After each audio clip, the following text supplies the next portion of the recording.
na mkataba. Alikuwa ananisupport kwa sababu nilikuwa mke wake. Kuna namna yote Zailisa, ukiachana na hili, ni kweli umerudiana au unatarajia kurudiana na aliyekuwa mpenzi wako wa zamani Pedro Makabila mara baada ya kuona video zako huko kwa dada yake Amina Bikomo? Hizo video ni za muda mrefu sana. Alafu sina mpango huo wa kurudi kwa yoyote. Tuseme tu hivyo, sina mpango wa kurudi kwa yoyote. Sasa hivi nimeamua kufocus na kazi, familia yangu, na maanisha kazi period. Yani sasa hivi vitu mtakavyoviona kwangu mimi ni kazi basi. Zailisa, ukisema kwamba aliyekuwa mume wangu inafanya watu waamini kwamba tayari ushapewa talaka. Ni kweli? Siko kwenye ndoa. Umeshapewa talaka ngapi? Siko kwenye ndoa. Talaka 3. Unaruhusiwa kuchumbiwa sasa hivi na mtu mwingine? Napumzika kwanza jamani. Yaani kisheria za dini unaruhusiwa? Napumzika. Okay. Nikienda kwako afu nitarudi pia kwa Ana. Napenda wote nijibu 80 kama nakuwa hivyo. Too much. Watu wengi wanakimwona binti mdogo ndoa mbili wanatafsiri tofauti. Kwamba ndani ya ndoa mbili kuna na ndoa ambazo moja ilitoka hajamaliza mwaka, nyingine hajamaliza miaka miwili hivyo. Kwako kuwasaidia watu ambao ndio followers wako, ndio wanaokupush, unapata matangazo, unaweza ukawaambia nini ndio endelee kuwa na imani kwamba Zailisa sio tatizo kwenye hizo ndoa, labda tatizo ni watu ambao wanakutana nao? Mimi siwezi nikasema mimi ni tatizo au watu niliokuwa nakutana nao ni tatizo. Wanasema sijui nimesahau hiyo kauli, lakini niwaambie tu ndoa sio mbaya. Na wasikurupuke pia. Ndoa sio mbaya, lakini pia wasikurupuke. Kila kitu kinakuja kwa wakati sahihi. Mtu sahihi anakuja kwa wakati sahihi. Kwa hiyo yani hivyo tu, wasikurupuke. Una imani mlikurupuka kwa sababu ulikuwa umetoka tu kwenye ndoa muda mfupi, mjakaa sana, mkafunga ndoa? Tuongelee vitu vingine. Okay, swali chini hapo kwako. Jana kuna wasanii kama 3-4 wa filamu wana majina makubwa wako kwenye ile Big 6. Mmoja hapo alikosoa namna ambavyo makampuni ya kibiashara yanatumia wasanii pale wanapotrend, zaenda kwenye matatizo au kwenye jambo lolote ambalo sio zuri, na wakatolea mfano swala la Zailisa kwamba amegombana na mume wake.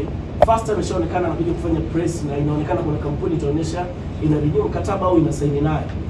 Kwani nyinyi ikiwa mmoja wa watu mnaitazama vipi hiyo mnapoona labda mtu yuko kwenye tatizo kama hili ambapo watu wengi wanatamani kumsikia au kumuona akiongea chochote, lakini nyinyi ndio mkatumia ile fursa kuweza kufanya naye biashara ambapo labda ningempa nafasi atulie kwanza amalize mambo ya ndoa?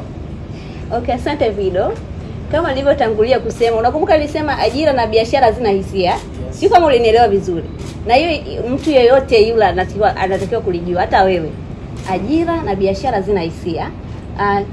Hii contract ilikuwa iko tayari muda mrefu na alikuwa ameshaipitia, pande zote mbili zilishaipitia na tulishalizia.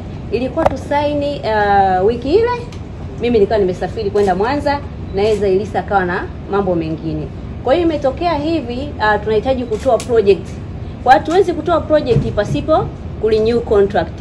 Kwa hiyo vitu vyote vilikuwa katika mpango. Sisi tunayo a very good plan, strategic plan ambayo tunaifuata. Kwa hiyo hatukurupuki tu, tayari mazungumzo yalishafanyika, ilikuwa nimebaki kusaini tu.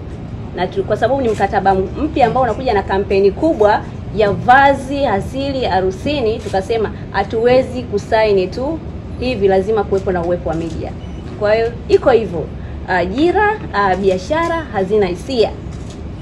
Kazi lazima iendelee. Okay. Hapo Madam Ana, kwa sababu ni mavazi pia tunatamani yani beyond of Tanzania. Na juzi tu Zailisa toka kuposti kwamba caption ilielezea kwamba anaenda kuwakilisha nje. Tumeona kwamba na mimi alimaanisha kwenye harusi ya Joyce kama tabasusi. Ana collection tahusika kwenye collection huo, na je, watu wa huko vipi wanaweza kupata hizi bidhaa za Ana collection kutoka Tanzania? Okay.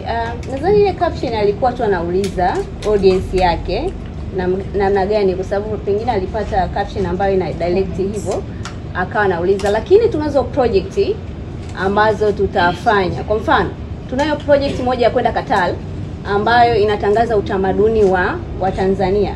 Kwa hiyo ikitokea tunajiandaa, ikitokea tumeenda na Zailisa ataenda.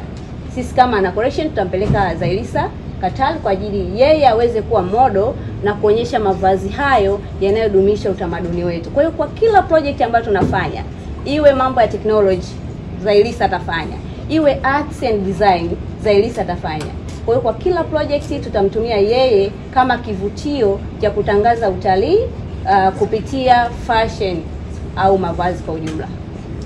Basi nadhani kwa upande wa Zailisa jamani tumemaliza. Labda turudi kwa Mama Tari ili twende na muda.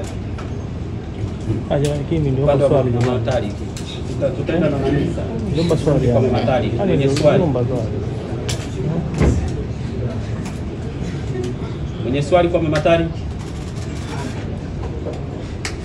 Lakini niliomba swali mheshimiwa juu ya Zailisa. Okay. Na mumewe ama aliingia mkataba yeye kama yeye? Asante. Naitwa Hamza Fumo.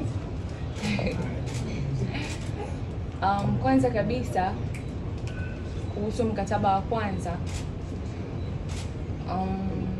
press ya kwanza nafikiri tulikuwa na huko kama ulivyosema alikuwa mume wangu, lakini Ana alinitafuta before, kabla mimi sijakutana na aliyekuwa mume wangu. Kwa hiyo akanitafuta, tukakubaliana kufanya kazi. Bahati nzuri ikatokea la kutokea, mambo yakaunganika, kwa hiyo tukaendelea na kazi humo moja kwa moja.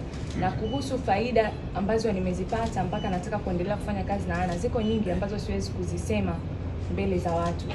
Kuna vitu vingi tunafanya vya maendeleo ambavyo hatuwezi kuvionyesha kwenye cameras, labda tunasubiri muda sahihi ufike. Kwa faida ziko nyingi na ndio maana nimekuwa willing kuendelea kufanya kazi na Ana Collection. Ni kwa 100%, mimi ni balozi. Ukiacha tu Ana kunivalisha pia ananilipa. Yaani ukiacha tu kuvaa pia ananilipa kuvaa nguo zake.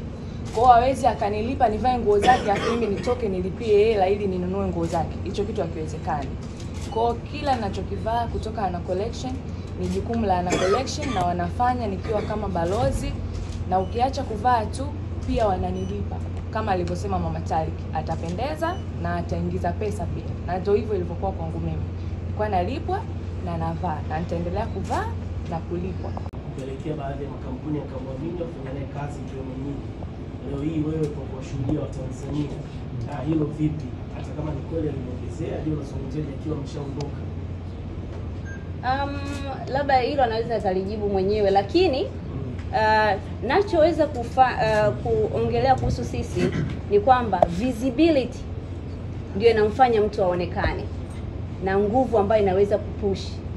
Tukishamvalisha sisi tumefanya upande wetu wa kumweka sawa aonekane. Sasa kuonekana ni watu wa media pamoja na influencing mbalimbali ambazo zinakuwepo. Yaani kuna strategy nyingi za kumfanya mtu mpaka aweze kuonekana. Kwanza avae, apendeze. Kwa hiyo naweza kusema kwamba kila upande umefanya kazi yake ipasavyo. Okay, Zailisa kujibu hilo kwamba ni kweli mume wako alikuwa anakuongezea namna fulani hivi ya makampuni kukuona maana zaidi. Mimi sitaki kuongelea sana huko, lakini acha tuone. Acha tufanye kazi. Then tutaona. Sawa. Umetambulisha management hapo.